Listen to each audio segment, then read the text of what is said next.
Assalamualaikum warahmatullahi wabarakatuh.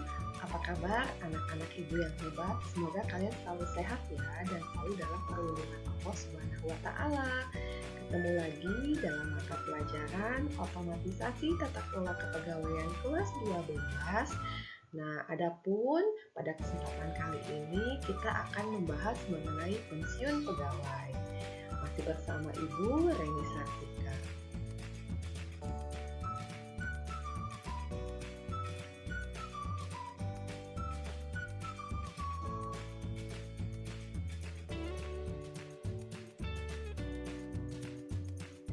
Adapun kompetensi dasar kita kali ini yaitu menerapkan dokumen pensiun pegawai.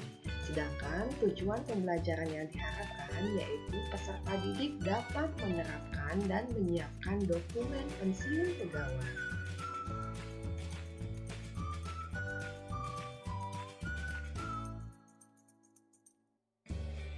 Nah, anak-anak, di sini kita terlebih dahulu harus mengetahui apa sih itu pengertian dari pensiun. Nah, berdasarkan KBBI, pensiun adalah tidak bekerja lagi karena masa tugasnya sudah selesai. Kemudian yang kedua, berdasarkan Undang-Undang Nomor 43 Tahun 1999 Pasal 10, pensiun adalah jaminan hari tua dan sebagai bentuk balas jasa terhadap pegawai negeri yang telah bertahun-tahun mengabdikan dirinya pada negara. Kemudian kesimpulannya yaitu pensiun adalah penghasilan yang diterima oleh seorang pegawai yang telah selesai bekerja karena masa tugasnya sudah selesai.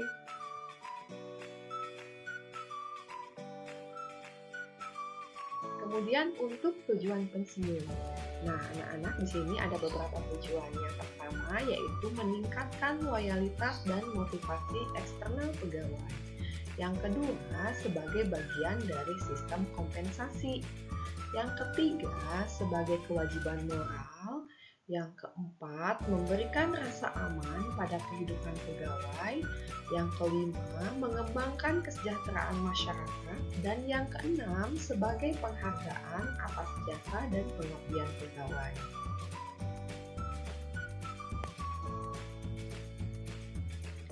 Nah, kemudian yaitu cara pembiayaan pensiun. Nah, cara pembiayaan yaitu ada 4. Yang pertama dengan sistem menabung. Yang kedua dengan cara memotong sebagian keuntungan perusahaan untuk disetorkan pada dana pensiun. Nah, biaya pensiun dibebankan kepada perusahaan.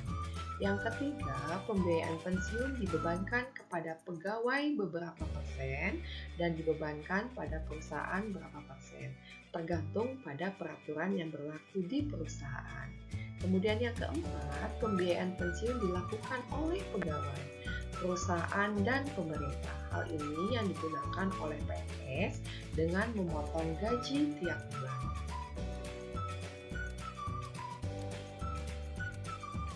Kemudian dasar pensiun. Nah, yang menjadi dasar pensiun yang dipakai untuk menentukan besarnya pensiun adalah gaji pokok sebulan terakhir yang berhak diterima oleh pegawai yang berkepentingan berdasarkan peraturan gaji yang berlaku. Kemudian ada batas usia pensiun. Nah, untuk batas usia pensiun yaitu sebagai berikut. Yang pertama berdasarkan pasal 2 Peraturan Menteri Tenaga Kerja Republik Indonesia nomor per 2 /1995. Yang kedua berdasarkan pasal 90 Undang-Undang Republik Indonesia nomor 5 tahun 2014. Yang ketiga, berdasarkan pasal 1 Peraturan Pemerintah nomor 65 tahun 2008. Dan yang keempat, berdasarkan pasal 67 Undang-Undang nomor 4 tahun 2005. Kemudian di sini ada penerima pensiun. Adapun pihak-pihak yang berhak menerima pensiun yaitu terbagi menjadi 4. Yang pertama, pensiun pegawai. Yang kedua, pensiun janda atau duda. Yang ketiga, pensiun anak. Dan yang keempat, pensiun orang tua. Kemudian macam-macam pensiun. Nah, pensiun dapat dikelompokkan menjadi beberapa jenis, yaitu yang pertama pensiun normal, yang kedua pensiun dipercepat, yang ketiga pensiun ditunda, dan yang keempat pensiun cacat. Awal pemberian pensiun. Nah, untuk pemberian pensiun yang pertama yaitu diberikan mulai bulan berikutnya setelah pegawai diberhentikan bertepatan dengan tanggal kelahirannya. Yang kedua, diberikan pada saat pegawai berusia 50 tahun apabila terjadi hal berikut, yaitu yang pertama pegawai tersebut diberhentikan dengan hormat karena penghapusan jabatan dengan masa kerja minimal 10 tahun. Dan yang kedua, PNS saat diberhentikan dengan hormat sebelum mencapai 50 tahun walaupun sudah bekerja minimal 10 tahun. Nah, pemberian pensiun yang ketiga yaitu pensiun janda atau duda. Bagian pensiun diberikan mulai bulan berikutnya terhitung dari tanggal kelahiran anak bagi anak yang dilahirkan dalam batas waktu 300 hari setelah pegawai meninggal dunia.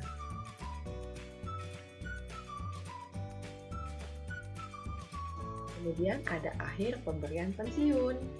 Nah, untuk akhir pemberian pensiun, yaitu yang pertama, pensiun pegawai berakhir pada penghabisan bulan penerima pensiun pegawai yang bersangkutan meninggal dunia. Yang kedua, pensiun janda atau duda berakhir pada akhir bulan apabila yang bersangkutan meninggal dunia, dan yang kedua, tidak lagi terdapat anak-anak yang memenuhi syarat untuk menerima pensiun.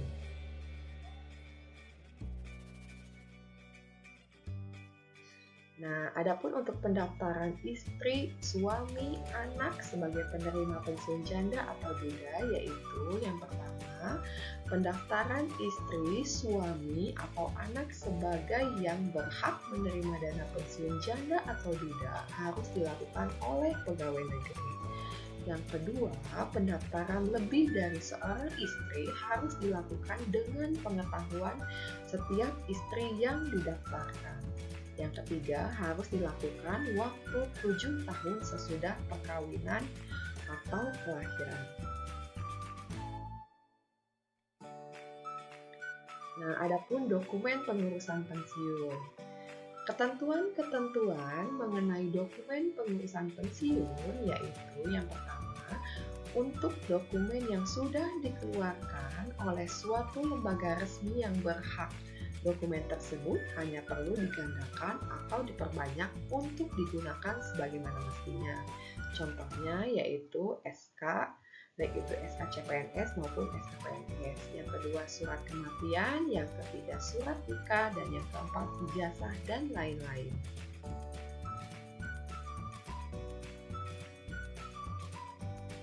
Nah, yang kedua, dokumen lain yang perlu dibuat untuk keperluan pengurusan pensiun dapat dibuat berdasarkan ketentuan yang dikeluarkan oleh Badan Kepegawaian Negara melalui Keputusan Kepala BKN Nomor 14 Tahun 2003 tentang pengangkatan, pemindahan, dan pemberhentian pegawai negeri sipil. Contoh format pensiun yaitu yang pertama, format SK pensiun bagi PNS. Yang kedua, format pemberitahuan gaji berkala. Ketiga, format daftar nama PNS yang mencapai batas usia pensiun. Yang keempat, format daftar nominatif PNS yang mencapai batas usia pensiun yang berbeda datanya. Yang kelima, format daftar nama PNS yang mencapai batas usia pensiun yang berbeda datanya. Kemudian yang keenam, format data perorangan calon penerima pensiun. Dan yang ketujuh, format usulan pensiun PNS.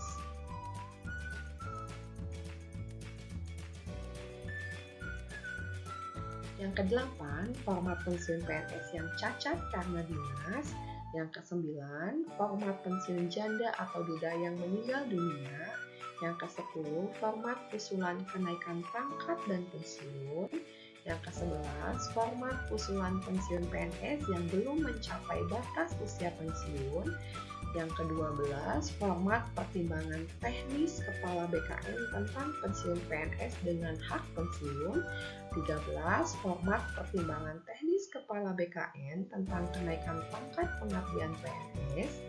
Yang ke-14, format laporan penerima pensiun pegawai dan pensiun janda atau duda yang dihentikan pembayaran pensiunnya.